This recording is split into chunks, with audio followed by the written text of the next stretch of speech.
As the Colorado Buffaloes prepare to face Arizona, there's a familiar face back in town, and it's got everyone talking.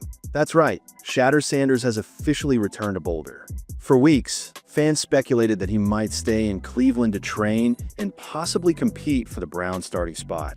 But it looks like that chapter might be closing. The moment everyone saw coming but didn't want to believe has finally arrived.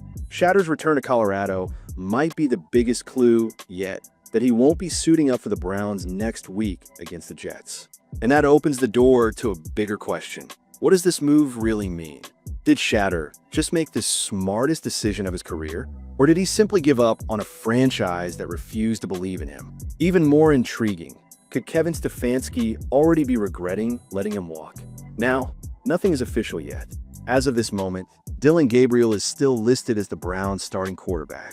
And if you've been paying attention, there's growing talk that Deshaun Watson could be activated soon too.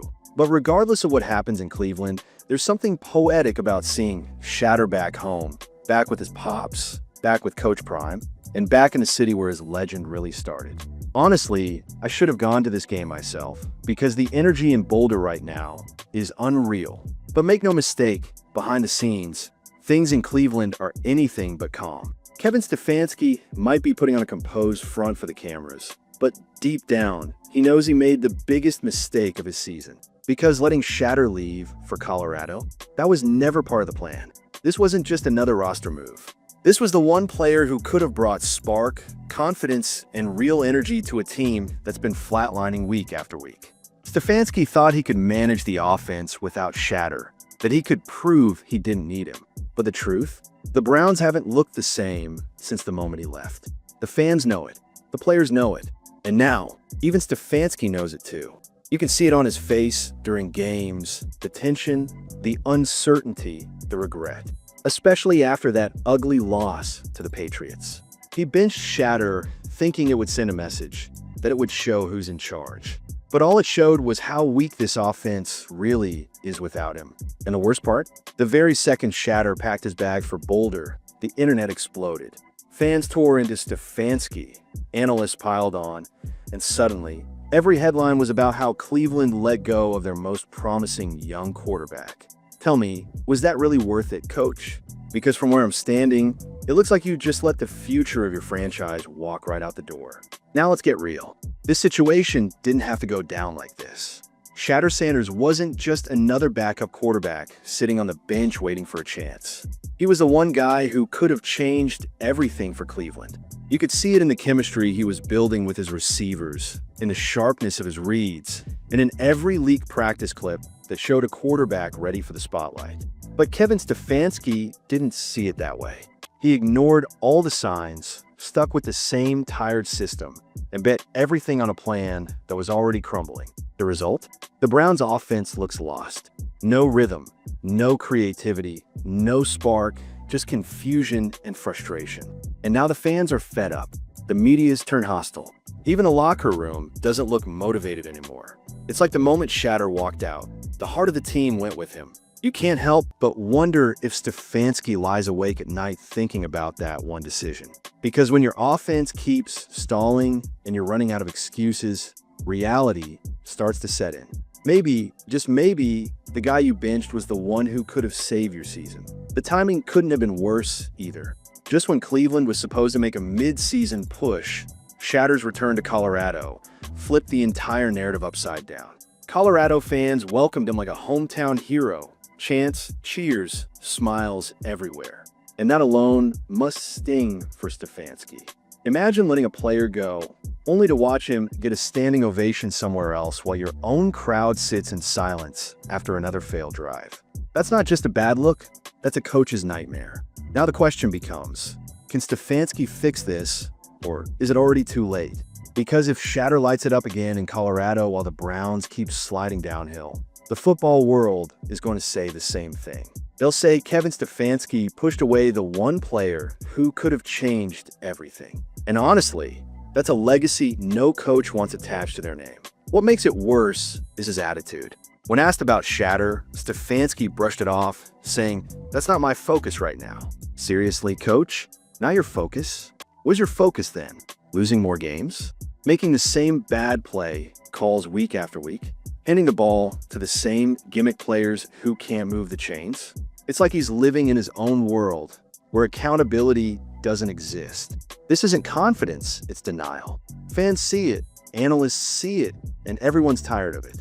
Because when you lose a player like Shedeur Sanders, you don't just lose talent, you lose hope, energy, and leadership.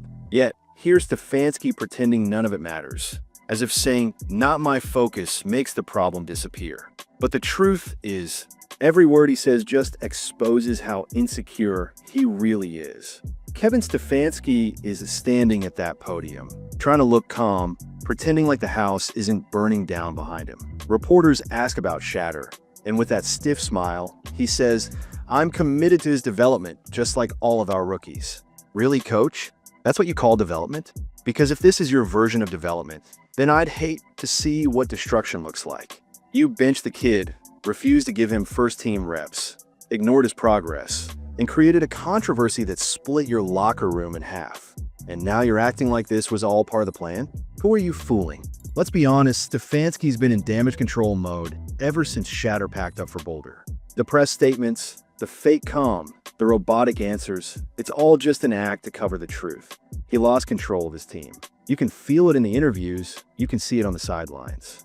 This isn't a coach in command. It's a man trying to patch up the leaks in a ship that's already sinking. When he said, "I'm not focused on outside noise," everyone in that room knew what that meant. That wasn't about focus, that was pride. He doesn't want to admit that the so-called outside noise might actually be right. Because once he does, the whole illusion of control comes crashing down. And then there's that line, "We're committed to getting all our guys better." Please, you had one guy who was already getting better on his own, and you shoved him aside. That's not commitment. That's ego. Shedeur didn't need saving, he needed opportunity. But instead of nurturing his potential, Stefanski treated him like a side project he didn't have time for. You can tell from every clip, every sideline camera shot, this man isn't confident. He's cornered, because deep down, he knows the city has turned on him. Fans aren't buying his stay-the-course routine anymore. They've watched too many seasons crash and burn under the same stubborn mindset. And now, the one spark that could have reignited the flame is gone. Back to Colorado, surrounded by the coaches who actually believe in him. Stefanski's trying to hold on to his job, his authority, his narrative, but every press conference makes him look smaller. Every comment sounds more defensive. And that's the thing about ego.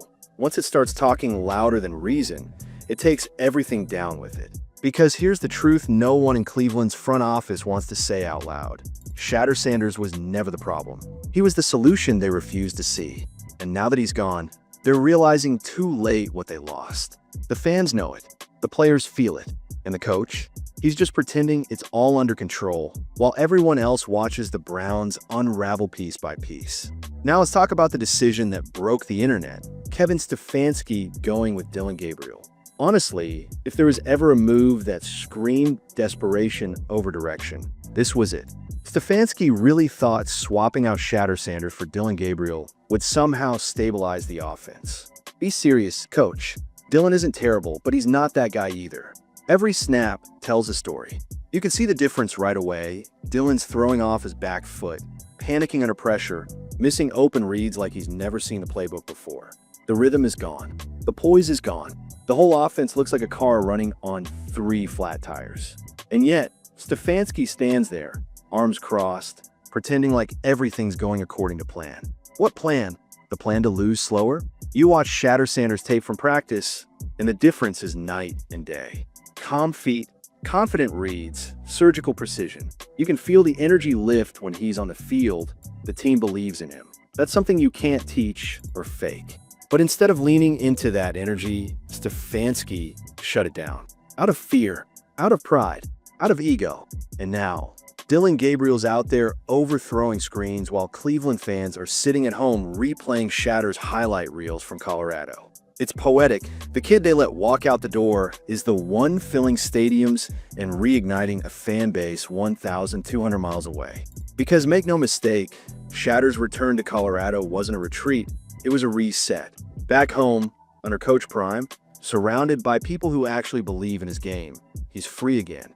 No more politics, No more waiting. No more proving himself to a coach who never wanted to see it. This move might just be the smartest decision of his young career. In Cleveland, he was boxed in, a rookie fighting through a wall of ego and outdated play calling. In Boulder, he's the centerpiece again. He's in a system built for his strengths, led by a father who's been preparing him for this moment since day one. And the best part? Every touchdown, every viral clip, every sideline celebration will be a reminder of what Cleveland gave up. Meanwhile, the Browns are still searching for answers. Fans booing in the stands, players looking frustrated, and a coach who keeps repeating the same hollow phrases, "We just have to execute better." The truth is, the Browns didn't lose Shedeur Sanders. They threw him away. And now, they're watching that mistake light up social media week after week. Sooner or later, Kevin Stefanski will have to face it. He'll have to admit he let pride ruin potential. Because once Shedeur starts shining again, the noise won't stop. Every sports show, every tweet, every highlight package will say the same thing. Cleveland let the future walk away. So yeah, maybe Shedeur's back in Colorado. But in a way, he's still haunting Cleveland. Every loss, every interception, every awkward press conference, they're all reminders of the one decision that changed everything. And when the season ends and the dust finally settles, one truth will stand tall above the chaos. Shedeur Sanders didn't lose in Cleveland. Cleveland lost Shedeur Sanders.